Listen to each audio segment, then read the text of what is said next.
Hey Earth Anchors, today is a good day to ground.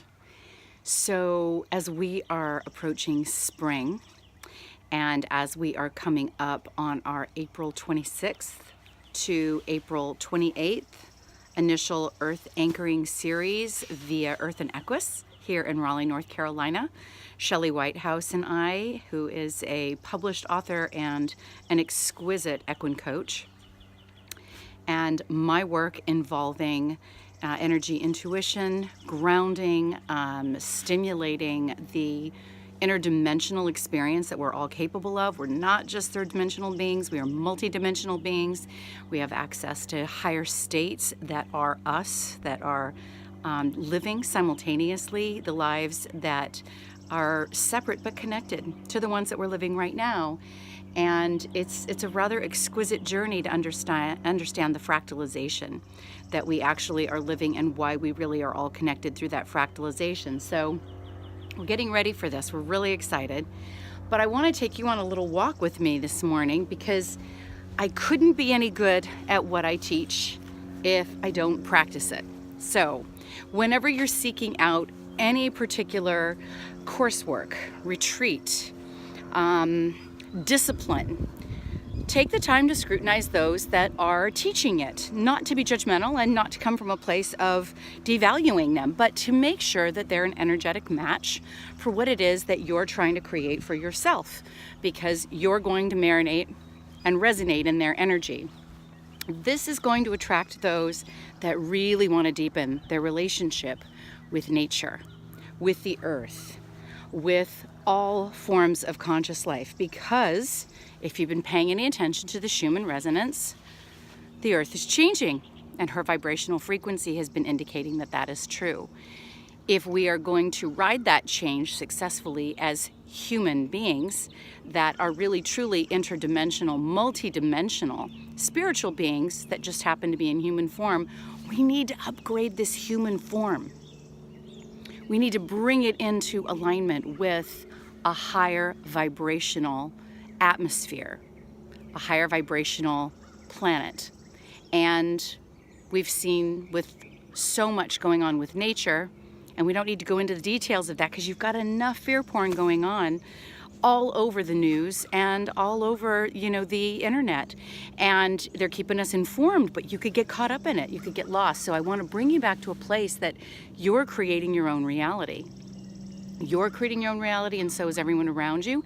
And we get impacted by those that are creating reality right next to us.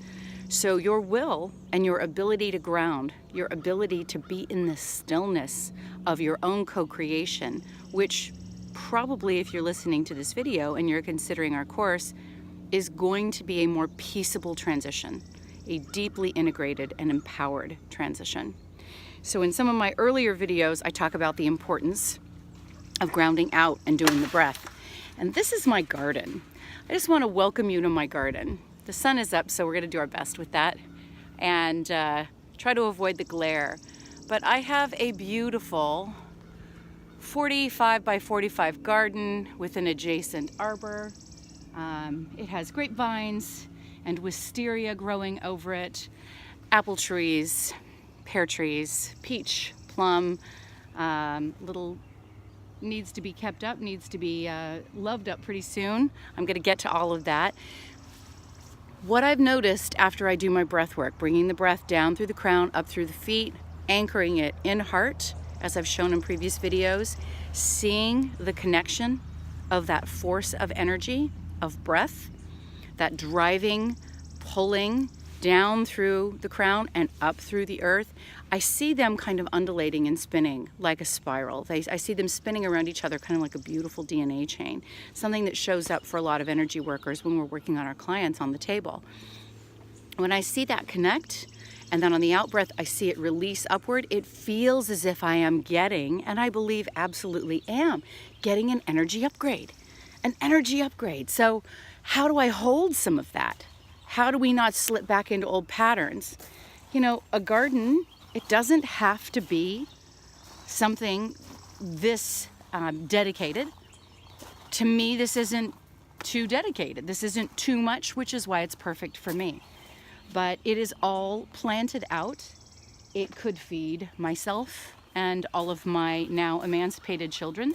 It might even be able to feed people in the neighborhood and who knows, create a year's supply in my garden, transferring it to the freezer or canning it.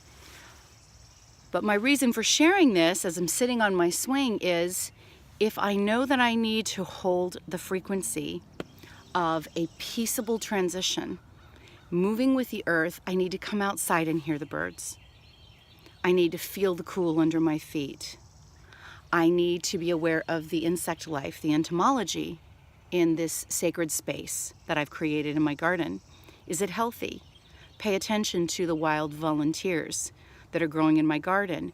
Did the intelligent, loving, compassionate energy of the earth provide me with medicine for spring? As a matter of fact, it did. So in an earlier video, I talked about this beautiful chickweed. This chickweed here has so many benefits. It has so many benefits. And it was growing right up out of planters that had tomatoes last year and some flowers. I've already got some strawberries that are just kind of volunteering and coming back up. There must be a conscious understanding between myself and the sentients. You can call them the fairies or the gnomes or the elves or just even, you know, the inner earth world that knows that there are certain things that are going to be required of our family. When we immediately assume something is a nuisance and it needs to be dealt with like a pest, we've changed the relationship. I happen to have large carpenter bees. They're those big bad boys that make a lot of noise. And they love to burrow into my fence. And what I didn't realize is that the bee population was very low here from all the spraying, because this used to be tobacco country and there's been a lot of built out for homes. If I had seen them as a pest and I hadn't wanted them to burrow into my fence, I would not have had pollinators at the beginning of the season, throughout the growing season, at the end of the season. I might not have had pollinators actually and even had a crop many years in a row. So I welcome them every time I hear them, have a conversation with them, and they never harass and have never been known to sting anyone on my property. But it's about having a conversation with them. It is about being more at one, more integrated with ourselves and then with the world around us in our sentience. So just a little warm invitation to consider, what would your life be like if you had a peaceable, intelligent, and intuitive relationship with the world around you? What would it be like? What if you could take that into every relationship within your home, outside of your home, with every partner, with every person you encounter on the freeway, every checker at the register? It's power to live in the present moment and in a peaceable state. And it is a power to direct your life. I hope you join us April 26th to the 28th here in Raleigh, North Carolina, and really consider what it would be to create a community that is building that level of awareness, that level of awakeness, and to be able to bring that back home. We're going to be on some pretty spectacular property. We're going to be working with, learning with, and building relationships with some beautiful horses and sentient life that's there. I hope you join us, contact us. You'll see in the box below how to get a hold of us. We'd love to have you.